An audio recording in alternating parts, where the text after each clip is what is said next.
Terbukanya keran kebebasan di era digital dan informasi ini seperti menjadi pedang bermata dua bagi umat Islam.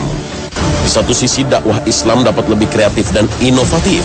Konten-konten Islam dapat dengan mudah diakses oleh mereka yang haus ilmu dan kebenaran. Sementara itu, lembaga pendidikan Islam dan kajian-kajian keislaman bermunculan bak cendawan di musim hujan. Tentu suatu hal yang patut diapresiasi dan disyukuri, sehingga umat Islam Indonesia semakin cerdas dan tercerahkan. Sedangkan di sisi lain tumbuh pula berbagai jamur racun dalam bentuk aliran dan paham keagamaan yang merusak, serta mengancam kerukunan umat, bahkan mengancam negara kesatuan Republik Indonesia.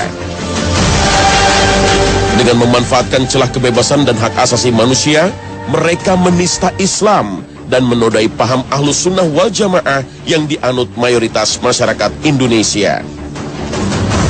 Fenomena aliran sesat ini ibarat puncak gunung es yang tak terlihat selalu lebih besar dari yang kelihatan.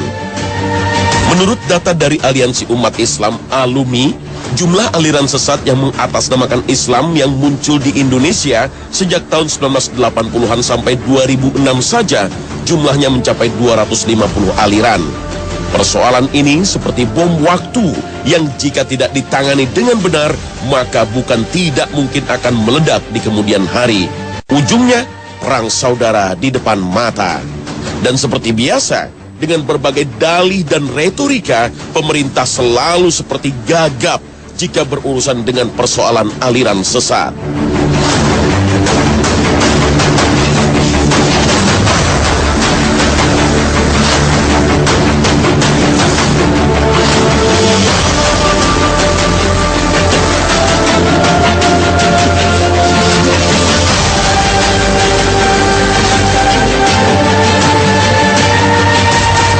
Assalamualaikum warahmatullahi wabarakatuh. Selamat pagi pemirsa Trans 7.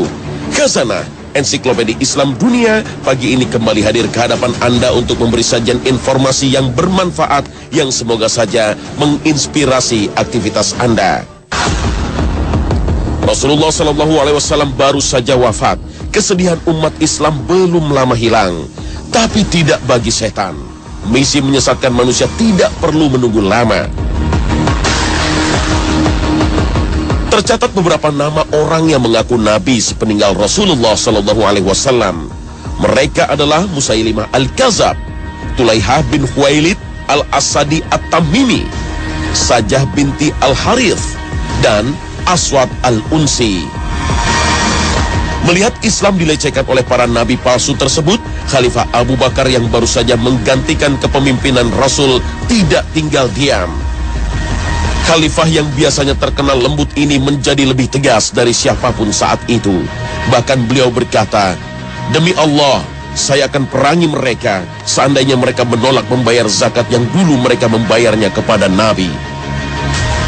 Sebagian dari para nabi palsu dan pengikutnya ini berhasil disadarkan sehingga kembali ke pangkuan Islam seperti Tulaihah.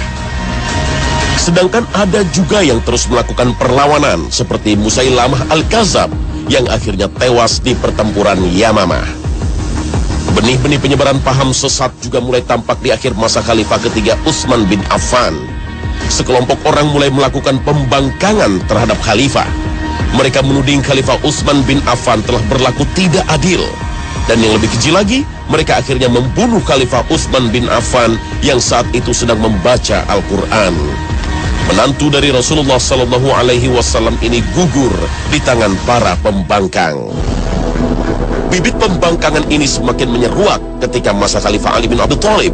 Dan masa Khalifah keempat ini lebih banyak tersita untuk mengurusi internal kaum muslimin yang saat itu dilanda konflik. Muawiyah bin Abu Sufyan di Syam menginginkan agar Khalifah Ali segera menegakkan hukum terhadap orang-orang yang terlibat dalam pembunuhan Utsman bin Affan. Sedangkan sang khalifah sendiri lebih memprioritaskan mewujudkan kestabilan politik, baru kemudian menegakkan hukum terhadap orang-orang yang terlibat pembunuhan Utsman bin Affan. Tidak puas dengan kepemimpinan Khalifah Ali bin Abi Thalib, sekelompok pembangkang akhirnya keluar dari barisan Ali. Mereka menyalahkan Sayyidina Ali karena mau berunding dengan pihak Muawiyah. Mereka bahkan menuding Khalifah Ali telah melenceng dari kitabullah. dan puncaknya mereka merencanakan pembunuhan terhadap 3 orang sahabat utama yang berperan penting dalam perundingan tersebut, yaitu Ali bin Abi Thalib, Muawiyah bin Abi Sufyan, dan Amr bin As radhiyallahu anhum. Khalifah Ali berhasil mereka bunuh, sedangkan Muawiyah dan Amr bin As lolos dari pembunuhan tersebut. Kelompok ini kemudian dikenal dalam sejarah Islam dengan Khawarij, yang artinya keluar atau membangkang.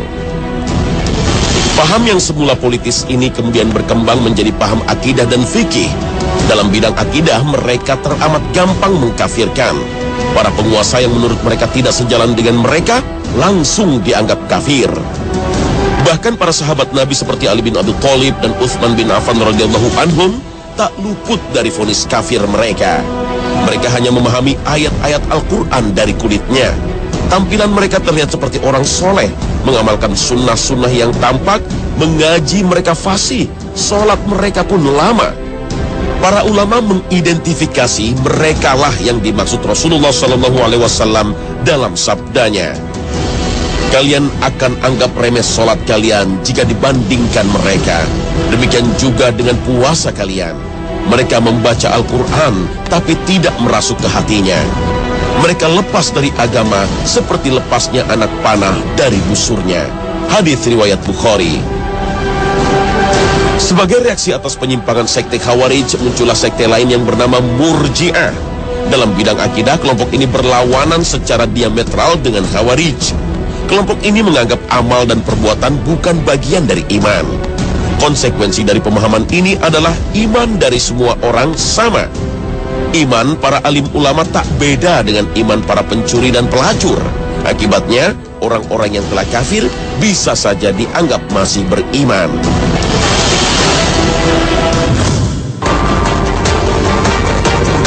Ada beberapa hal yang dapat diidentifikasi sebagai pemicu munculnya pemahaman yang menyimpang. Di antaranya adalah sikap ekstrim atau berlebihan dalam beragama. Katakanlah, hai ahli kitab, janganlah kamu berlebihan melampaui batas dengan cara tidak benar dalam agamamu. Dan janganlah kamu mengikuti hawa nafsu orang-orang yang telah sesat dahulunya sebelum kedatangan Muhammad. Dan mereka telah menyesatkan kebanyakan manusia. Dan mereka tersesat dari jalan yang lurus. Al-Quran, Surah Al-Ma'idah ayat 77. Sikap ekstrim atau berlebihan dalam beragama disebut juga ghulu. Ghulu berarti melampaui batas. Melampaui batas dalam agama artinya memposisikan suatu perkara dalam agama melebihi porsi yang seharusnya. Sebagai contoh adalah sikap ghulu atau berlebihan dalam memposisikan sahabat Nabi. Dalam hal ini Ali bin Abi Thalib misalnya. Ada kelompok yang menyebut Ali adalah manusia terbaik yang melebihi dari Rasulullah SAW dan menganggap malaikat Jibril telah salah memberikan wahyu. Inilah salah satu sikap ghulu yang menyebabkan pelakunya tersesat dari jalan yang lurus. Ada juga kelompok yang berlebihan dalam memaknai ibadah, seperti berlebihan dalam memaknai zikir yang katanya jika sudah mencapai puncaknya akan melebur dengan Rabbul Alamin atau menyatu dengan Tuhan. Sikap ghulu atau berlebihan seperti inilah yang dapat menghancurkan agama, sebagaimana sabda baginda Rasulullah SAW. Janganlah kalian bersikap berlebihan dalam agama. Sesungguhnya yang menyebabkan binasa orang-orang sebelum kalian hanyalah sikap berlebihan. Hadits riwayat Ibnu Majah. Ada kalanya kelompok sesat atau pemahaman yang menyimpang muncul karena reaksi terhadap suatu aliran yang menyimpang pula. Reaksi yang tidak terukur dan tidak didasarkan pada ajaran Al-Quran dan Sunnah hanya akan menyebabkan tergelincir dari kebenaran. Akibatnya alih-alih mencerahkan, yang terjadi malah terjebak dalam penyimpangan serupa. Dan jelas umat Islam dilarang saling mengkafirkan umat Islam lainnya. Penyimpangan karena reaksi negatif terhadap kelompok lain menjadi penyebab lahirnya sekte Murji'ah.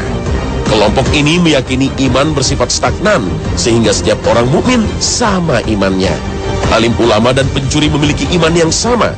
Pemahaman ini sebagai reaksi terhadap pemahaman sekte Khawarij yang mengatakan, begitu seorang melakukan dosa besar, maka imannya langsung lenyap dan divonis sebagai kafir. Adanya kelompok-kelompok yang tidak senang umat Islam kuat dan jaya adalah fakta yang tidak bisa dipungkiri. Kelompok ini berupaya menggunakan berbagai macam cara untuk melemahkan kaum muslimin. Salah satunya adalah dengan menyebarkan paham sesat di kalangan kaum muslimin, atau menanam orang-orang tertentu dengan tujuan melemahkan barisan kaum muslimin. Kemunculan paham sesat model ini dapat ditelusuri dari Abdullah bin Saba. Ia merupakan keturunan Yahudi yang berpura-pura Islam, kemudian menyebarkan pemahaman yang salah tentang Islam. Kelompok Yahudinya memiliki andil besar dalam pembunuhan Khalifah Umar dan Utsman bin Affan, memecah belah dan menyebarkan pemahaman yang menyesatkan di tengah barisan kaum muslimin. Pemahaman yang menyimpang juga dapat terjadi karena menggunakan pendekatan dan metode yang keliru dalam memahami Al-Quran dan Sunnah. Allah memang telah menganugerahkan akal kepada manusia, tetapi akal bukan segala-galanya dalam memahami Al-Quran. Ayat-ayat Al-Quran bukanlah permainan otak-atik akal. Penggunaan akal dan logika yang benar adalah yang mendekatkan kepada Allah, bukan sebaliknya. Dialah yang menurunkan Alkitab, Al-Quran kepada kamu. Di antara isinya ada ayat-ayat yang muhkamat. Itulah pokok-pokok isi Al-Quran. Dan yang lain ayat-ayat mutasyabihat. Adapun orang-orang yang dalam hatinya condong kepada kesesatan, maka mereka mengikuti sebagian ayat-ayat yang mutasyabihat daripadanya untuk menimbulkan fitnah, untuk mencari-cari takwilnya. Padahal tidak ada yang mengetahui takwilnya melainkan Allah. Dan orang-orang yang mendalami ilmunya berkata, kami beriman kepada ayat-ayat yang mutasyabihat. Semuanya itu dari sisi Tuhan kami, dan tidak dapat mengambil pelajaran daripadanya melainkan orang-orang yang berakal. Al-Quran Surah Ali Imran ayat 7. Masyarakat yang tidak peduli dengan agamanya akan bersikap apatis ketika ada pemahaman yang menyimpang. Masyarakat sudah tidak menjadi sensitif lagi. Ghirah dan semangat Islamnya tidak lagi menyala ketika agama Allah dilecehkan. Kita pantas khawatir. Di zaman ini sosok ulama yang jadi panutan sudah mulai langka. Dan begitulah Allah mencabut ilmu, yaitu dengan menghilangnya ulama yang dapat dijadikan panutan, seperti yang disampaikan Rasulullah dalam sabdanya. Sesungguhnya Allah tidak akan mengangkat ilmu dengan sekali cabutan dari manusia, namun Allah akan mengangkat ilmu dengan mewafatkan para ulama. Hingga ketika tidak tersisa lagi seorang berilmu di tengah mereka, manusia mengangkat para pemimpin yang jahil. Mereka ditanya dan mereka pun berfatwa tanpa ilmu, hingga akhirnya mereka sesat dan menyesatkan orang lain. Hadis riwayat Bukhari, Muslim. Di samping beberapa faktor yang dijelaskan tadi, munculnya aliran sesat bisa juga karena faktor politis. Artinya, ada kelompok-kelompok menyimpang yang diciptakan untuk menyokong agenda politik tertentu, atau untuk mendukung gerakan politik tertentu, sehingga salah satu alasan kelompok ini tetap eksis adalah karena memang sengaja dipelihara untuk bisa dimanfaatkan oleh para politikus yang menghalalkan segala cara untuk mencapai tujuannya. Ada juga yang membuat ajaran aneh-aneh karena faktor ekonomi. Para elit sekte ini biasanya akan mengeksploitasi para jamaahnya secara finansial dengan berbagai modus. Ada dana hijrah, sedekah pengampunan, dan berbagai iuran lain yang tidak masuk akal yang dibuat hanya memperkaya elit sekte ini. Ada kalanya kemunculan paham sesat karena disebabkan oleh masalah sosial. Karena frustrasi dengan beban yang diderita, maka orang mengambil jalan pintas, mengambil pemahaman untuk bisa hidup layak.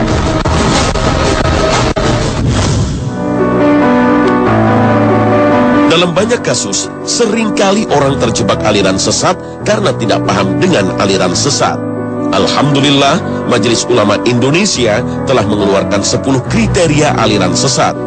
Dengan mengetahui ini, diharapkan kita dapat melakukan deteksi dini terhadap aliran sesat, sehingga kita ataupun keluarga kita dapat kita hindarkan dari pengaruh buruknya. Berikut 10 kriteria tersebut. Pertama, mengingkari salah satu dari rukun iman yang 6 atau rukun Islam yang 5. Rukun iman dan rukun Islam merupakan pilar dari bangunan Islam. Jika ada kelompok yang mengaku Islam tapi kemudian tidak menjadikan rukun iman dan Islam sebagai pilarnya atau membuat-buat pilar sendiri, maka ini merupakan salah satu pertanda aliran sesat yang wajib diwaspadai. Seperti sebuah kelompok yang meniadakan kewajiban sholat 5 waktu, karena menganggap perjuangan dakwah di Indonesia disamakan dengan periode perjuangan dakwah Rasulullah ketika di Mekah yang belum ada perintah melaksanakan sholat. Kedua, meyakini dan atau mengikuti akidah yang tidak sesuai dengan Al-Quran dan Sunnah. Al-Quran dan Sunnah merupakan dua sumber yang menjadi way of life seorang Muslim. Menjadikan referensi lain sebagai jalan hidup, entah itu dari timur atau barat, maka sama saja sedang merintis jalan menuju kesesatan. Termasuk jika ada golongan yang mengaku bagian dari Islam, tapi memiliki kitab suci sendiri, maka kelompok ini jelas sesat dan menyimpang dari Islam. Ketiga, meyakini turunnya wahyu setelah Al-Quran. Wahyu dari Allah kepada manusia selesai dengan wafatnya Rasulullah SAW. Beliau adalah penghulu para nabi dan nabi terakhir yang diutus oleh Allah Ta'ala. Maka jika ada orang lain yang mengaku-ngaku menerima wahyu dari malaikat Jibril, maka dapat dipastikan kebohongannya. Keempat, mengingkari otentisitas dan atau kebenaran isi Al-Quran.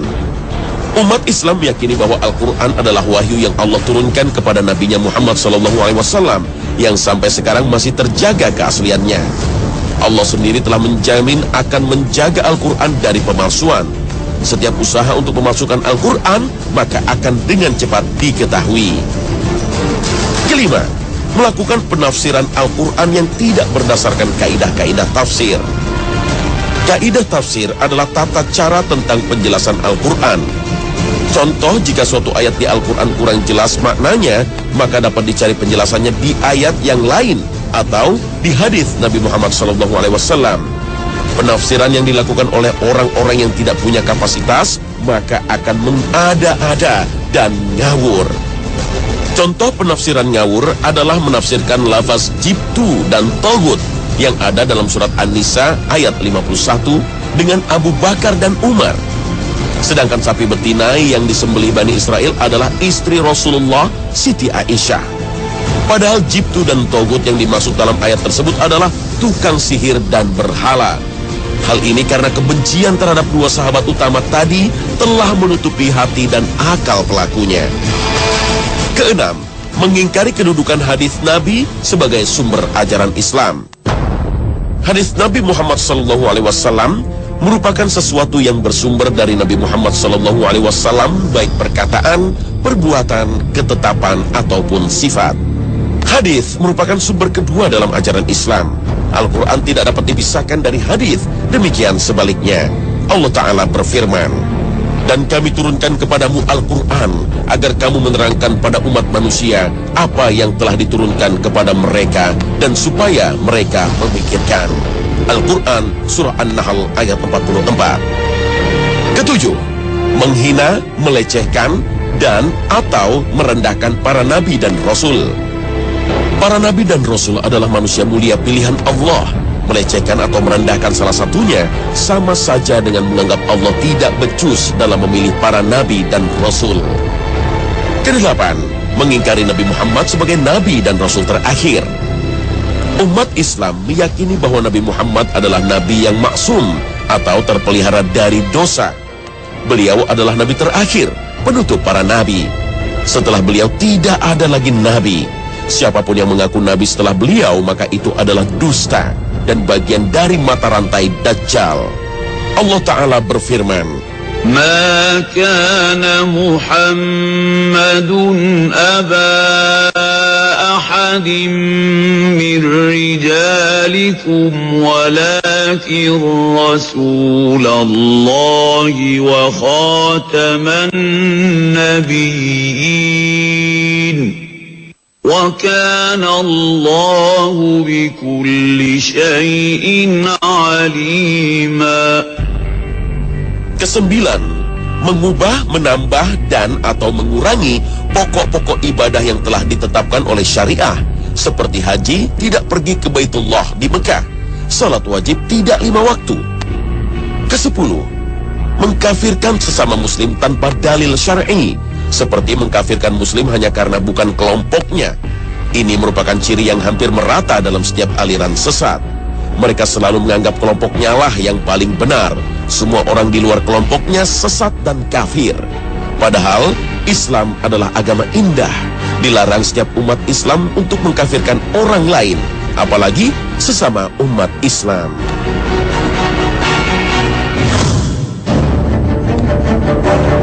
Dalam setiap sholat kita selalu memohon kepada Allah Ta'ala agar ditunjukkan kepada jalan yang lurus. Doa memiliki fungsi dan kedudukan yang istimewa. Namun, apakah jalan yang lurus itu? Pengertian jalan yang lurus langsung Allah jelaskan dalam ayat berikutnya yang juga sering kita lantunkan. Siratal ladzina an'amta 'alaihim ghairil maghdubi 'alaihim waladdallin.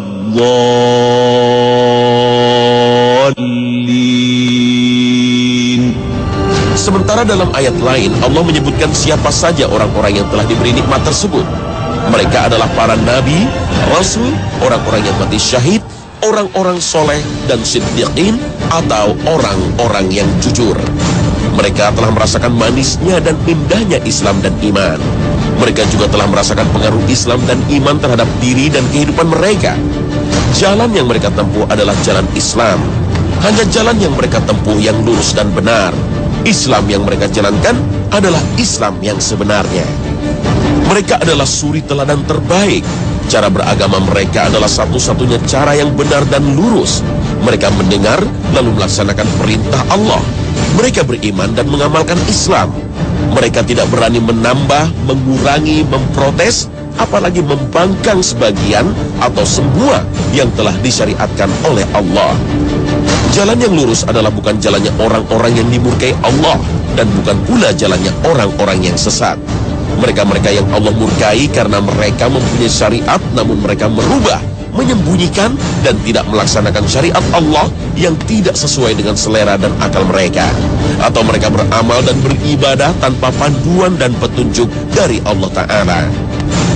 Di akhir zaman ini, di berbagai belahan dunia tak terkecuali di negara kita, telah banyak bermunculan dan berkembang berbagai agama, aliran, ajaran, paham, dan pemikiran baru, baik yang mengatasnamakan Islam. Padahal yang mereka ajarkan berbeda sama sekali dengan Islam. Untuk itu umat Islam perlu hati-hati dan waspada. Setiap komponen umat mulai dari pemimpin negara, pemimpin ormas dan para kepala rumah tangga mempunyai kewajiban untuk menjaga anggotanya dari gempuran paham yang merusak tersebut. Virus-virus ini bisa sangat halus mendompleng kampanye hak asasi manusia dan kebebasan berpendapat. Para pemegang kebijakan dan aparat hukum tentu punya kewajiban untuk menegakkan aturan yang telah dibuat agar konflik dan gesekan di akar rumput dapat dihindarkan, sehingga masyarakat awam tidak terus-menerus menjadi korban. Jika ada niat, caranya sangat mudah. Marilah kita teladani Rasulullah SAW beserta para sahabat beliau. Panduan yang beliau tinggalkan untuk umatnya telah sangat lengkap dan lebih dari cukup. Semuanya tinggal berpulang kepada kita, mau jalan yang lurus ataukah jalan yang Allah murkai.